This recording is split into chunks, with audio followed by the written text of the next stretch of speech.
नमस्कार, स्वागत है आप सभी का इस क्लास में। आज हम क्लास 12th का विषय व्यवसाय अध्ययन पढ़ रहे हैं, जिसमें हमारा चैप्टर है भारतीय वित्तीय बाजार। कि वित्तीय बाजार किस प्रकार एक कंपनी के लिए कोषों की व्यवस्था करता है, वित्तीय बाजार को कितने प्रकार से बांटा गया है। हमने मुद्रा बाजार के बारे में पढ़ा, पूंजी बाजार के बारे में पढ़ा। अब आगे हम देखते हैं कि पूंजी बाजार किस तरीके से कोषों की व्यवस्था करता है। शेयर बाजार, पूंजी बाजार को दो भागों में बांटा गया था, प्राथमिक बाजार और द्वितीयक बाजार। प्राथमिक बाजार जिसमें पहली बार नवीन अंशों का या ऋण पत्रों का या अन्य प्रतिभूतियों का निर्गमन किया जाता है, और दूसरा जो इसका पार्ट होता है वह द्वितीयक बाजार, जिसे शेयर बाजार या स्टॉक एक्सचेंज भी कहा जाता है। यहाँ पे पहले से ही निर्गमित, जो पहले से ही सूचीबद्ध जो प्रतिभूतियां हैं, उनका निर्गमन शेयर बाजार के अंतर्गत किया जाता है।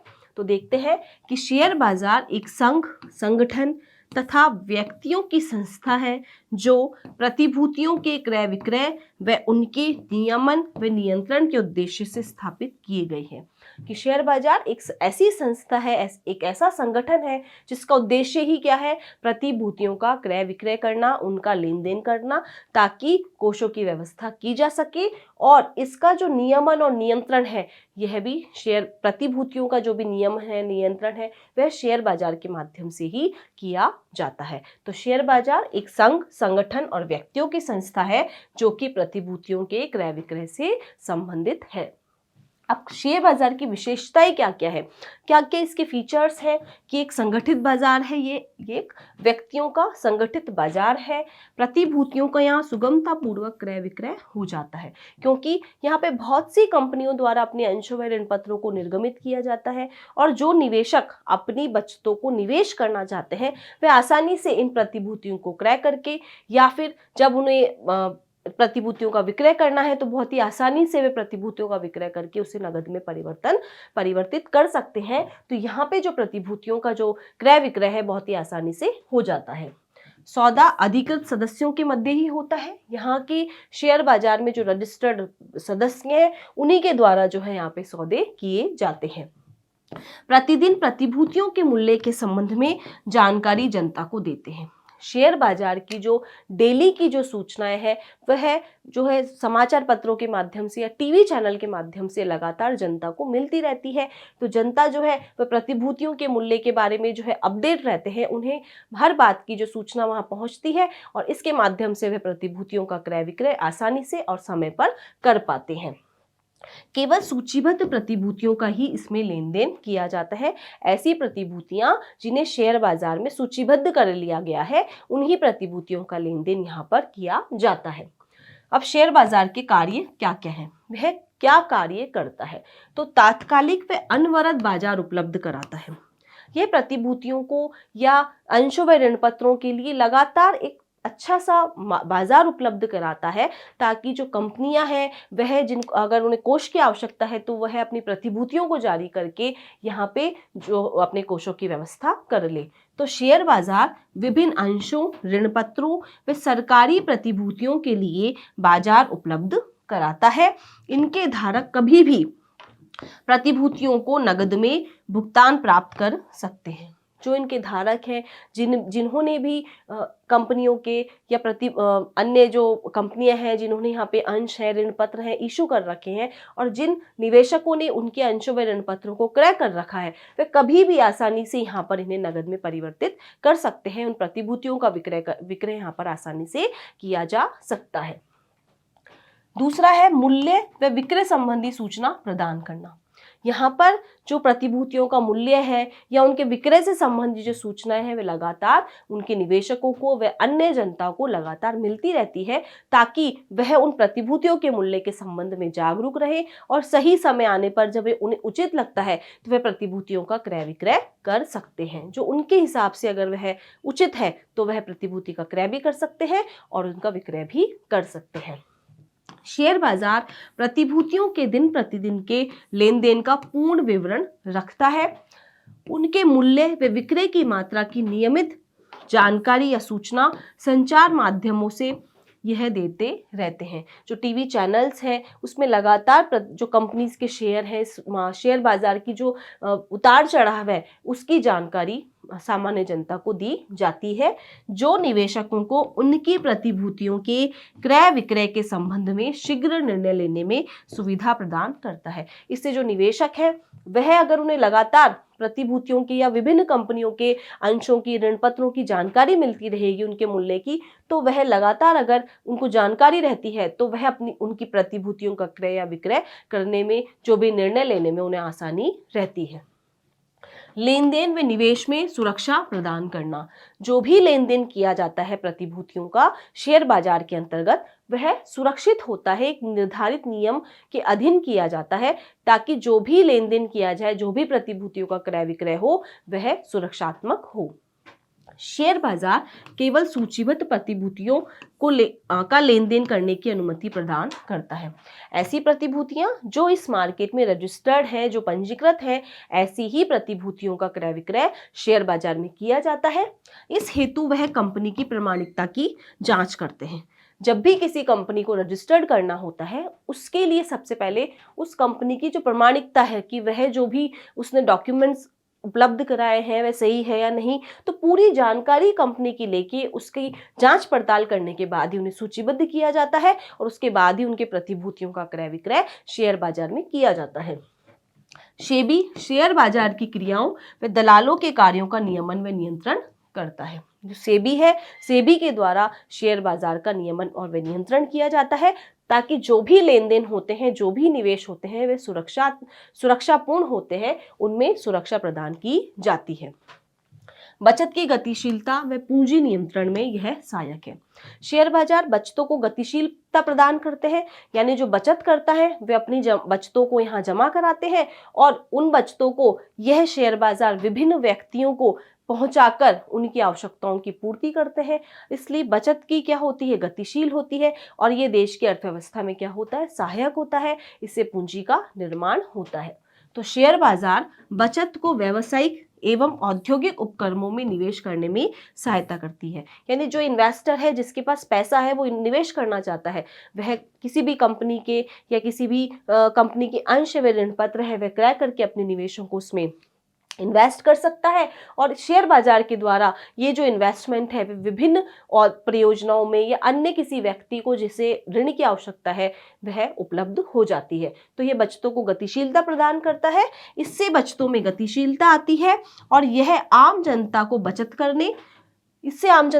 करने की जो है प्रोत्साहन मिलता है, क्योंकि यदि जैसे कोई बचत करता है या निवेशक है, उसने किसी कंपनी के अंश खरीद लिए, प्रतिभूतियां खरीद ली, तो जब उस कंपनी को लाभ होता है तो उसे लाभांश के रूप में प्रतिफल दिया जाता है। तो इससे जो है जनता को बचत करने में प्रोत्साहन मिलता है और निवेश करने की उनमें जो है जागरूकता आती है, उसे निवेश करने की व जोखिम उठाने के लिए प्रोत्साहित करता है। जो भी बचत है उन्हें इन्वेस्ट करना और उन्हें उसके अंतर्गत उससे प्रतिफल प्राप्त करना, ये सभी कार्य जो है वित्तीय बाजार में किए जाते हैं।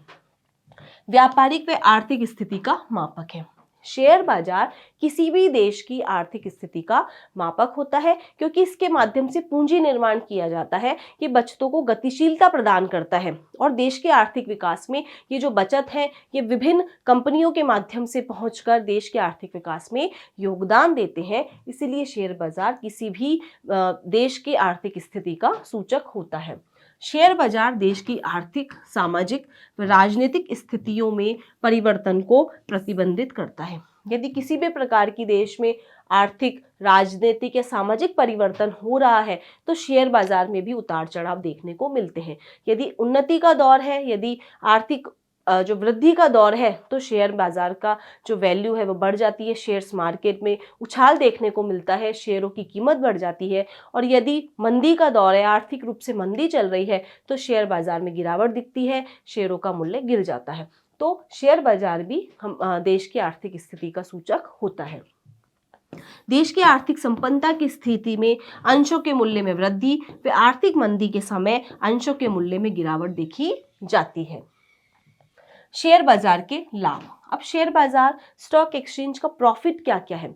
किस तरीके से लाभ पहुंचाता है एक व्यवसायी को, तो कंपनी के दृष्टिकोण से शेयर बाजार के क्या प्रॉफिट है कि जिन कंपनियों की प्रतिभूतियां शेयर बाजार में सूचीबद्ध हैं, ऐसी कंपनियां जिनकी जो भी प्रतिभूतियां हैं वह शेयर बाजार में अगर रजिस्टर्ड है तो फिर वह ख्याति प्राप्त और विश्वास पात्र कंपनियां मानी जाती है।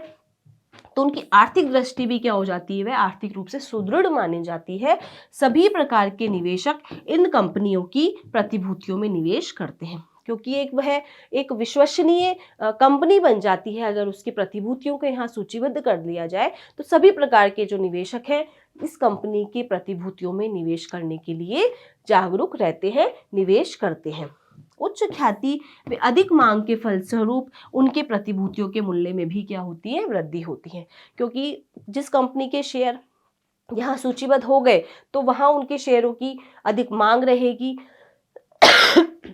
उस कंपनी की उच्च ख्याति रहेगी, जिसके फलस्वरूप उसके प्रतिभूतियों के मूल्य में वृद्धि होती है।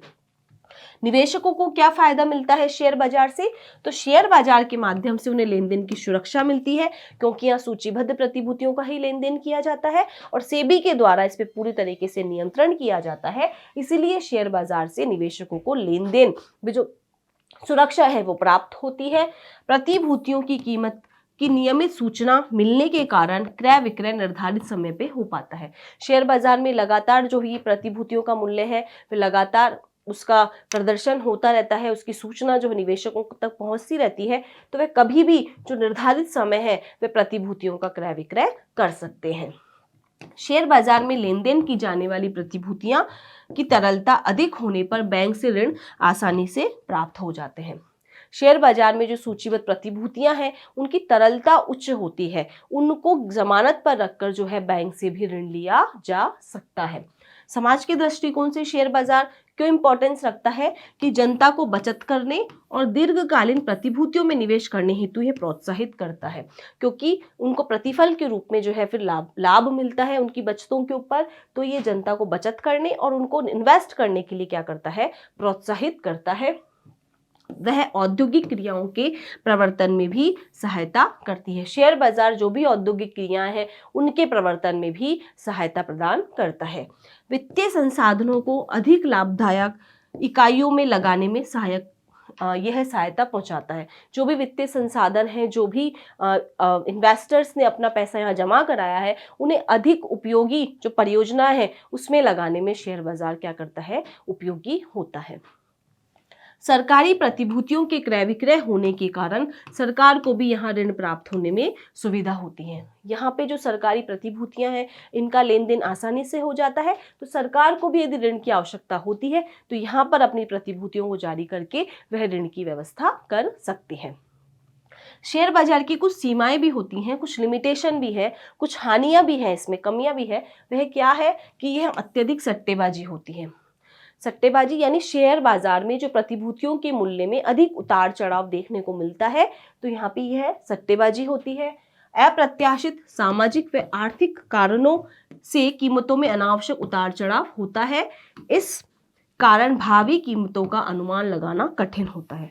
देश में कोई भी सामाजिक परिवर्तन आए या आर्थिक परिवर्तन आए तो इसका इफेक्ट शेयर बाजार पे पड़ता है। वहाँ की प्रतिभूतियों के जो मूल्य हैं वह लगातार ऊपर नीचे होते हैं, तो उनका जो है अनुमान लगाना कठिन हो पाता है। सट्टेबाजी के कारण भी शेयर बाजार के जो प्रतिभूतियां हैं उनके मूल्यों में उतार चढ़ाव आता है, तो इनकी कीमतों का अनुमान लगाना कठिन हो पाता है। फिर भी सेबी द्वारा इनके कार्यों पर नियंत्रण रखकर सतर्कता पाई जाती है। फिर भी सेबी जो भी है शेयर बाजार के कार्य है उन पे नियंत्रण रखती है, उनमें नियमन करती है ताकि जो भी कार्य है वह सुरक्षित तरीके से हो सके। शेयर बाजार में सट्टेबाजी। शेयर बाजार में दो प्रकार के कार्य होते हैं, एक होती है सट्टेबाजी और दूसरा होता है निवेश। यानी निवेश करने वाला अपनी आय को यहाँ निवेश कर लेता है, प्रतिभूति को क्रय कर लेता है और जब जरूरत पड़ती है तो उस प्रतिभूति का विक्रय करके जो है अपनी आय को वापस प्राप्त कर लेता है। तो वे व्यक्ति जो प्रतिभूतियों को क्रय करते हैं तथा उनकी सुपुर्दगी लेकर उनकी कीमत का पूर्ण भुगतान कर देते हैं। प्रतिभूतियों को क्रय किया, उसकी कीमत दी और उसकी सुपुर्दगी ले ली, अपने पास ले ली, तो वे व्यक्ति, उन्हें निवेशक कहा जाता है। तो ऐसे व्यक्ति क्या होते हैं? निवेशक होती हैं, जिन्होंने अपनी बचतों को यहाँ पर निवेश किया है।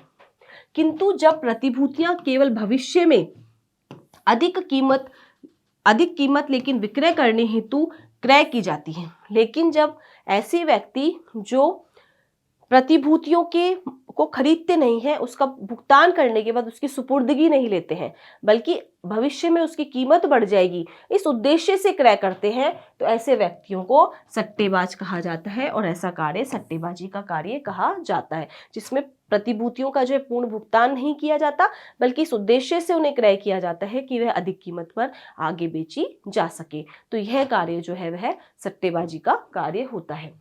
अब भारत में शेयर बाजार का क्या योगदान है, शेयर बाजार की क्या स्थिति है?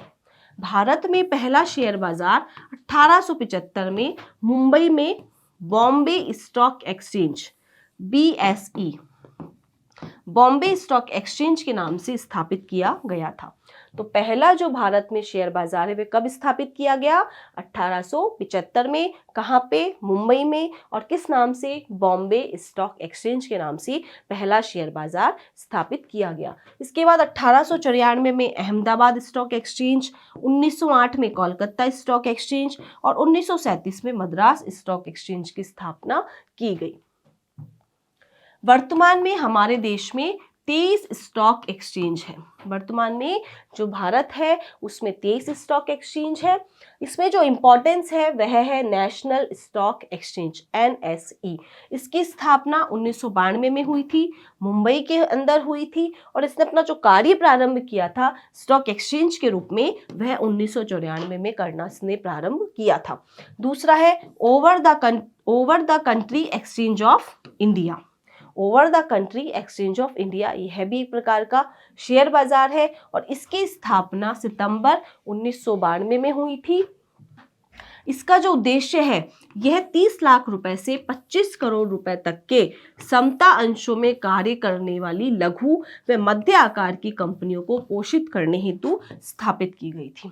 ये जब सितंबर 1992 में स्थापित की गई तो इसको स्थापित करने का उद्देश्य क्या था? जो 30 लाख रुपए से 25 करोड़ रुपए तक की जो समता अंशों में काम करने वाली लघु और मध्य आकार की कंपनियां हैं, उनके वित्त की व्यवस्था करने के लिए इस बाजार की स्थापना की गई थी। अब सेबी के बारे में हम थोड़ा देख लेते हैं कि भारतीय प्रतिभूति व विनिमय बोर्ड क्या है, इसकी क्या भूमिका है। तो इसकी स्थापना 12 अप्रैल 1988 को हुई थी, सेबी की स्थापना। लेकिन इसे जो वैधानिक मान्यता कब मिली? वैधानिक रूप से जो इसकी मान्यता इसके अधिनियम के अंतर्गत मिली थी वह 1992 में मिली थी। जो वैधानिक मान्यता, स्थापना तो इसकी 12 अप्रैल 1988 को हो गई थी, लेकिन जो वैधानिक रूप से मान्यता मिली उसको इस अधिनियम के अंतर्गत वह 1992 में मिली थी। सेबी के कार्य क्या क्या है? स्टॉक एक्सचेंज जो बोर्ड ऑफ इंडिया है उसके काम क्या है? प्रतिभूतियों में निवेशकों की हित की रक्षा के लिए कार्य करता है। जो भी प्रतिभूति है और जिसमें निवेशकों ने इन्वेस्ट किया है तो उनके हितों की रक्षा करना, उनके साथ कोई गलत कार्य ना हो, इसका काम जो है सेबी के द्वारा देखा जाता है। प्रतिभूति बाजार का विकास करना, जो प्रतिभूति बाजार है, शेयर बाजार है, उसका विकास किस तरीके से हो, उनका नियमन करना, वहाँ का रेगुलेशन जो है, जो भी काम है वो कानूनी औपचारिकताएं वो उसी के अधीन रहकर कार्य किया जाए। मध्यस्थों की शिक्षा व प्रशिक्षण की व्यवस्था करना, जो भी मध्यस्थ हैं, जो सौदा कराते हैं, जो प्रतिभूतियों के क्रय विक्रय में एक महत्वपूर्ण भूमिका अदा करते हैं, उनकी शिक्षा और उन्हें प्रशिक्षण प्रदान करना कि वे किस तरीके से अपना कार्य कर सकते हैं। और शेयर बाजार की सूचनाएं जुटाना, निरीक्षण करना व उनका अंकेक्षण कराना, ये सभी कार्य जो है सेबी के द्वारा किए जाते हैं।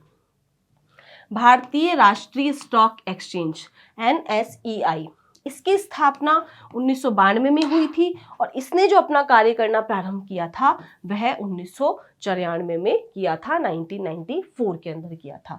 इसके क्या उद्देश्य है कि यह प्रतिभूतियों हेतु राष्ट्रीय स्तर पर पारदर्शी बाजार उपलब्ध कराता है।